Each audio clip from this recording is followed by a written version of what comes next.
everyone. Welcome back to Open Remote. So diversity is needed within many sectors of within every sector of every industry, including publishing.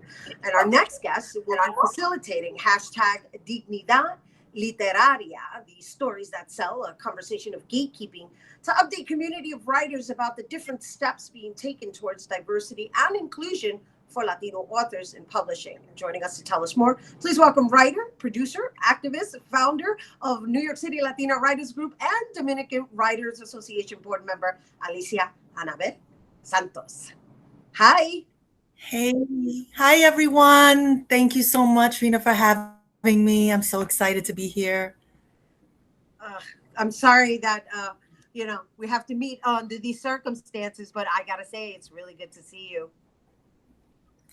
I'm so happy to be here. So you want me to jump in and just share what we have going on in this and talk a little bit about the event? Well, first I want to just introduce to everyone, while I did introduce all of the things you're involved in, I personally want to acknowledge you on air for your stance for people of color, because I mean, while you stand for Dominican and Latinx, it's really people of color that your stands for when it comes to the literary world. And I just want to acknowledge you because I've watched you, in founding the New York City Latina Writer Group and now the Dominican Writers Association, and how you've expanding, making sure that our voices are heard. So with that, let's talk about how you even got involved with the Dominican Writers Association.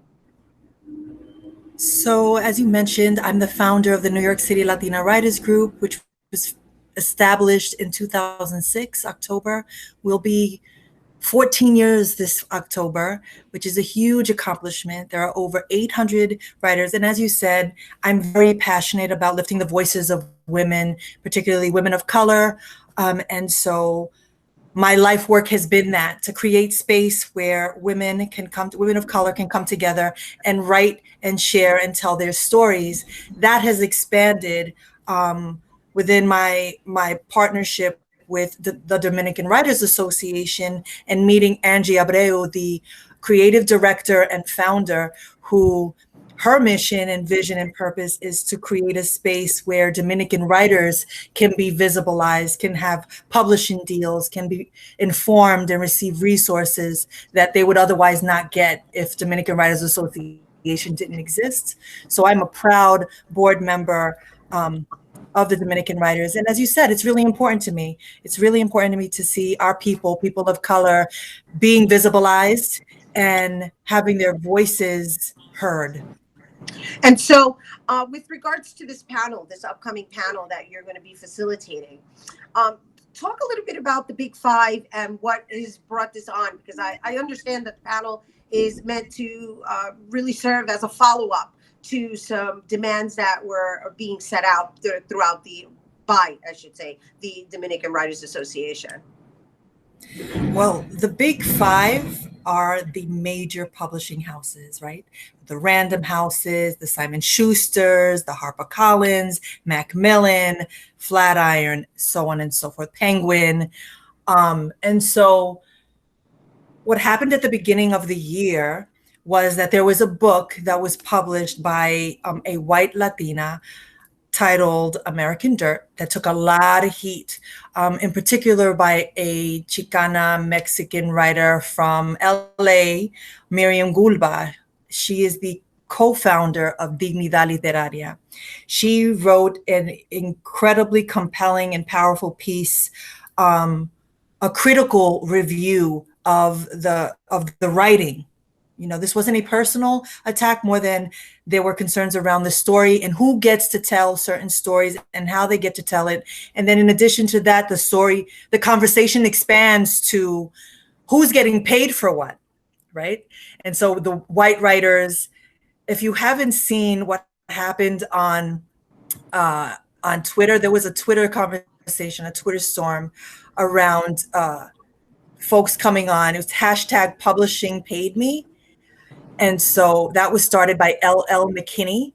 It's important because here we have a Black woman who is calling these publishing houses to task during this Black Lives Matter movement about the inequality, the inequities that we're seeing, the huge pay gaps that folks are seeing. That book received a 7-figure book deal that had people in an uproar because we're saying, why do we have, these white writers making this amount, and some of our Black and Latinx writers are making like 15,000 for an advance? It's huge. And so let's get to the event. So the event is called Stories That Sell, a conversation on gatekeeping, scheduled for Tuesday, June 16th at 7 p.m. via Zoom. For those of you interested in joining, please go to DominicanWriters.com. This panel is intended to further the conversation initiated by the founders of Dignidad Literaria. We met them in February when they came and met with Flatiron Books, and they sat at this board table and said, okay, we are holding you accountable. How are you going to step up and honor Latinx voices, Latinx authors, And so we wanted to see Latinx representation, diversity, inclusion in publishing. And they brought demands. And the Big Five, or Flatiron Books, was meant to deliver. So they didn't deliver, or not everything that we asked for. They did deliver in the sense that the editor at large isn't a Latina, is a Latinx author herself in her own right. Her name is Naxieli Nieto at Flatiron Books. So we're excited because at the table next week is Miriam Gulwa, Dignidad Literaria, David Bowles, Dignidad Literaria, Roberto Lovato, also, these are the 3 co-founders of Dignidad, Anisa Polanco, the associate editor of diversity and inclusion at Penguin Random House, and Danny Vasquez, assistant editor at Macmillan. We are super excited to come to the table, and you already know we have our demands. I know, and I wanted to ask you before we go, is it deliberately named Dignidad Literaria with no translation to literary dignity? Yes, it is literary dignity. We want a commitment. We want them to put their money where their mouth is. We want equity for Latinx and Black writers. We want them to know that we're here. We're not invisible. We want them to understand that representation absolutely matters. So we want to see them promoting the works of Dominican writers, Caribbean writers, Central and South American writers. That matters. We want equity. We want dignity. And so in demanding that dignity, you're also demanding that people learn how to say it in Spanish, is what I was suggesting. That because you're not translating it for anybody. You're saying dignidad literaria. Eso es lo que queremos, dignidad literaria, porque no merecemos esa dignidad y ese respeto. And we also want to see it in those advances, mostly. So right? I love it. And I applaud you and thank you for bringing it to our platform and sharing it with our viewers. I will make it my business to make sure that everybody gets the details. Are there any last words before we go? No, I want, buy books by Black authors, buy books by Latinx. We have been protesting. We have been asking, support us, support our stories, support our artists. We want the publishing giants to do right by us. We're tired of begging. And so and that's ready. How we do it. Power of numbers. Right. Show the interest. All right, sister. Thank you again. Thank you. Thank you so much, Rhina. I'm so grateful. Always.